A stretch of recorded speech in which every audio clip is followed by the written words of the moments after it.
Veena ಕಾಶಪ್ಪನವರಿಗೆ Lok Sabha ticket ಕೈತಪ್ಪಿದ ಹಿನ್ನೆಲೆಯಲ್ಲಿ ಇಂದು ಬಾಗಲಕೋಟೆ ಜಿಲ್ಲೆಯ ಚರಂತಿ ಮಠ ಕಲ್ಯಾಣ ಮಂಟಪದಲ್ಲಿ ಹಮ್ಮಿಕೊಂಡಿದ್ದ ಕಾಂಗ್ರೆಸ್ ಪಕ್ಷದ ಸ್ವಾಭಿಮಾನಿ ಕಾರ್ಯಕ್ರಮ ಮುಖಂಡರ ಹಿತೈಷಿಗಳ ಸಭೆಯಲ್ಲಿ ಆಗಮಿಸಿದ ವೀಣಾ ಕಾಶಪ್ಪನವರು ಕಣ್ಣೀರು ಸುರಿಸುತ್ತಾ ಮಹಿಳೆಯರ ಬಳಿ ಬಂದಾಗ ಧೈರ್ಯದ ಮಾತುಗಳನ್ನಾಡಿ ಕಣ್ಣೀರನ್ನ ಒರೆಸಿ ನಿಮ್ಮ ಜೊತೆ ನಾವಿದ್ದೇವೆ, ಧೈರ್ಯದಿಂದ ಇರಿ ಎಂದು ಮಹಿಳೆಯರು ಹೇಳಿದ್ದಾರೆ.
ಎಲ್ಲ ಬಾಗಲಕೋಟೆ ಜಿಲ್ಲೆ ಎಲ್ಲ ಮಹಿಳೆಯರು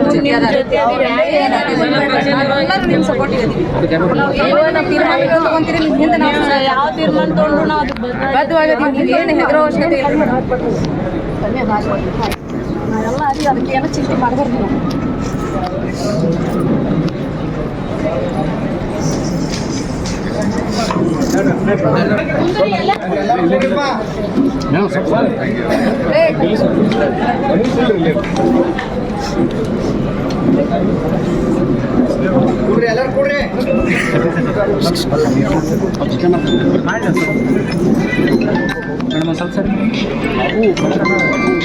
ಡಾಕ್ಟರ್ ಬಲರಾಮ್ ನಾಯಕ್ ಬಂಜಾರ ಸಮಾಜದ ಮುಖಂಡರು, ವಿಠಲ್ ತುಮರುಮಟ್ಟಿ ಕಾಂಗ್ರೆಸ್ ಮುಖಂಡರು ಮುದೋಳ, ಬಸವರಾಜ್ ಜಮಖಂಡಿ ಕಾಂಗ್ರೆಸ್ ಮುಖಂಡರು ಮುದೋಳ,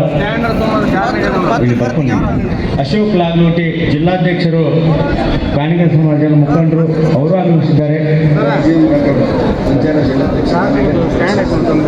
ಆಲ್ ಇಂಡಿಯಾ ಬಂಜಾರ ಸೇವಾ ಸಂಘದ ಜಿಲ್ಲಾಧ್ಯಕ್ಷರಂತ ಕರ್ನಾಟಕ ರಕ್ಷಣಾ ವೇದಿಕೆ ಅಧ್ಯಕ್ಷರಂತ ಬಸವರಾಜ್ ಧರ್ಮತ್ತಿ ಅವರು, ಜಿಲ್ಲಾ ಕಾಂಗ್ರೆಸ್ನ ಪ್ರಧಾನ ಕಾರ್ಯದರ್ಶಿಗಳಂತ ಎಡಿ ನದಾಫ್ ಕಾಂಗ್ರೆಸ್ ಮುಖಂಡರು, ಮಲ್ಲಣ್ಣ ಎಲಿಗಾರ್ ಕಾಂಗ್ರೆಸ್ ಮುಖಂಡರು, ಹಿರಿಯ ಮುಖಂಡರು ಬದಾಮಿ, ಅದೇ ರೀತಿಯಾಗಿ